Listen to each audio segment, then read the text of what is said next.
Talo man yung Lakers, dumating naman yung bago kong Kobe. It's a win. So ito ang Kobe 8 Pro Throw What the Kobe. Ito na yung panglima kong Kobe and honestly speaking, ito na yung may pinakamagandang box. Meron siyang ganitong design, the snake skin, syempre Black Mamba. Loob, meron din sila mga papel de hapon na Kobe design.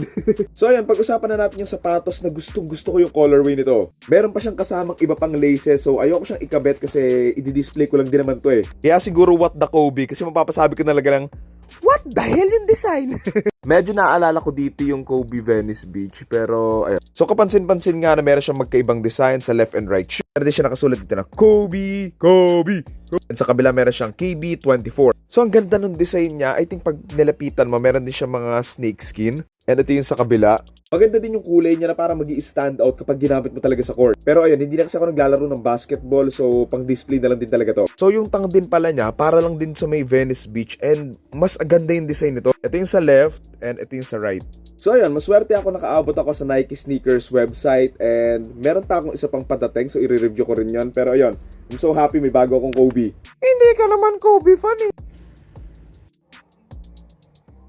So ayun, Kobe 8 Pro Throw What the Kobe. And kayo, anong rating nyo dito?